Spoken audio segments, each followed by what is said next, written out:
The main difference between atheists and theists, people who believe in God, is this. Really it comes down to this.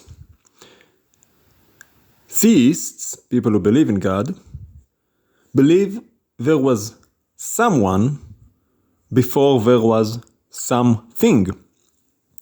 While atheists, people who do not believe in a creator God, believe there was something before there was someone. Well, the problem with that worldview, that there was something before there was someone, let's break it down first. We believe, people who believe in the Lord, that the Lord is spirit. He's not a physical being. He's not bound by time, nor is he within the confinement of space. So it would make sense for him to exist before there was something, since he is not a thing. He is a being, a mind, a spirit. While the contrarian worldview believe there was something before there was someone, which implies that the someone, the mind, came out or after there was the thing. Consciousness appeared after there was matter, which creates a whole lot of troubles because, well, matter by itself, as we look at the universe, and it testifies of itself that matter obeys things that are immaterial. Matter abides by laws that are ethereal, that are intelligent, that testify of, I would say, a mind that came up with them, that concocted them, decided upon them. Because if you put it together, if you believe there was something before there was someone, well, what was the first thing? They say the Big Bang and all that stuff, or maybe now they have a new theory that this universe came out of another universe, etc., etc. But it's all the same. So, okay, so which universe that universe came out of?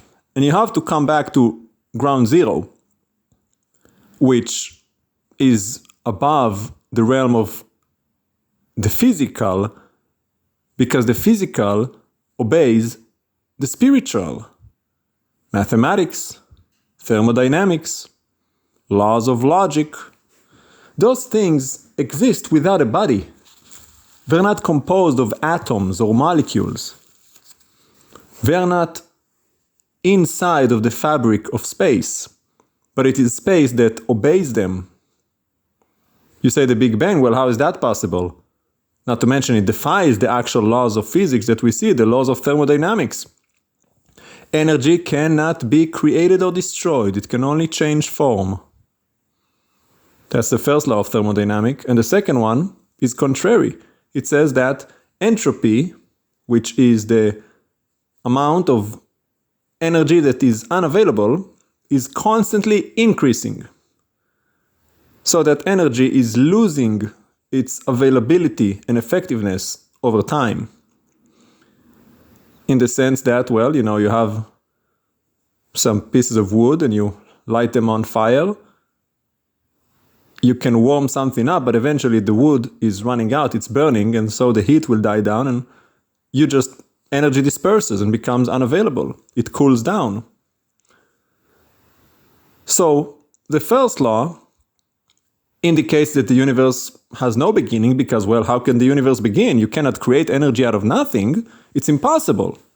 So the energy always had to be there for it to, change form and become matter, as they say happened after the Big Bang. When it cooled down, all that energy cooled down and formed the first atoms, which were helium, lithium, and hydrogen, according to their theory.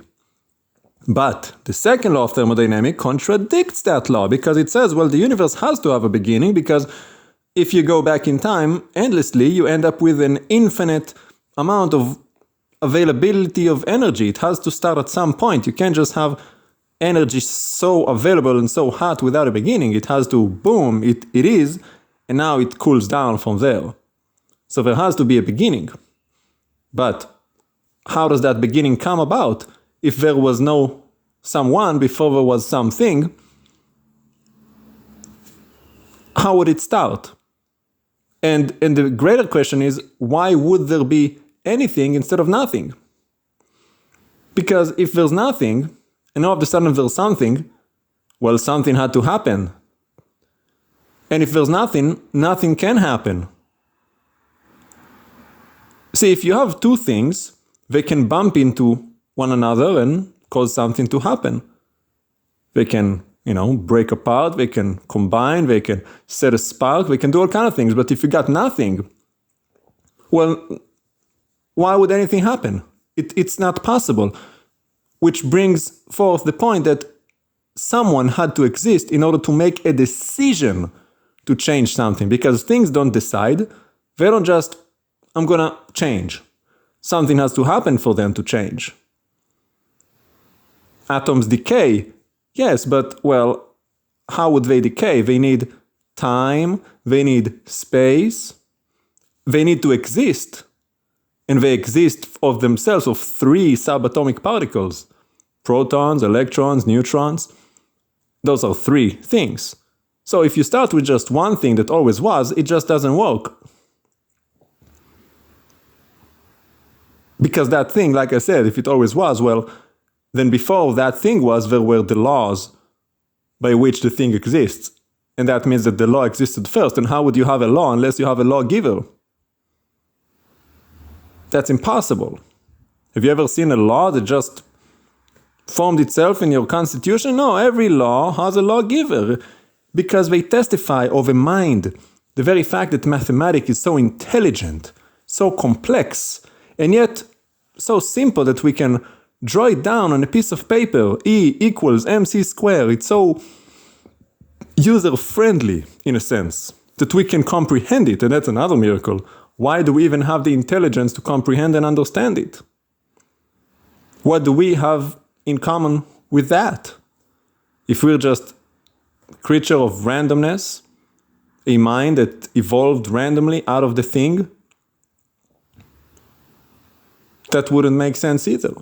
But then again, it would if there was someone who created the something, and that same someone also created this someone in his image.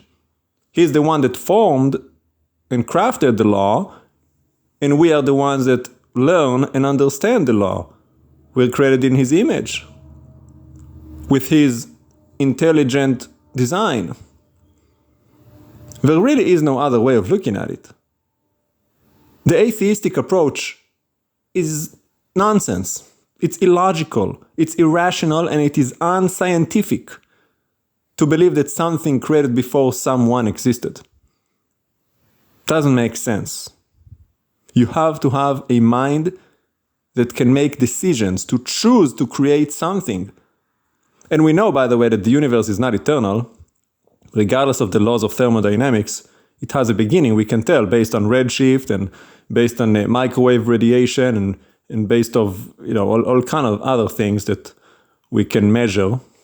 So every scientist who knows anything can tell you the universe has a beginning. It hasn't been here forever. And time is a dimension of space, and space is a dimension of the universe. So both of them have a beginning, and of course matter has a beginning, which leaves the only possible option that before there was something, there was someone who is immaterial, is not made of matter, he is timeless, is not bound by time, and he does not exist within time, and he is spiritual. He doesn't exist within the confinement of the physical space. And that is the Lord. The maker of heaven and earth, Adonai, Yod Hei Vav Hei. The one who identified himself as the God of Abraham, Yitzchak, and Yaakov, who chose Israel to be his servant and carry forth his name to the rest of the nations, that all mankind will come to know him and serve him as their God. The nations through whom the Mashiach came, Yeshua, who laid down his life to reconcile us to the Father who created mankind, so that we can all be saved, in that we return to our natural state of being in which we were created, to know him, to be in fellowship with him, to have his spirit inside of us. He is the head, we are the body. Without him, we're like chicken with its head cut off. That's why the world looks the way it does. We're a bunch of toddlers running around playing adults. He is the Father, there is no other. It's really simple. There's no need to get so caught up on all of this other nonsense. It's real simple. He created heavens and the earth, he created us, now let's just go back and worship him. That's it. Put your rebellion aside and just do what is just and right. There's no excuses, there's no evolution, Darwin was an idiot. Why do you get so caught up in all of this nonsense? Except I know the answer. It's because your hearts are evil and you delight in darkness. John 3, 17, 18, 19. Nothing's new. The people loved evil because they loved the darkness. Their hearts were evil. Well, so that'll do it. But you have no excuse. I laid it out so simple that any child can understand what I'm talking about. Someone came and was always before there ever was something. Remember that.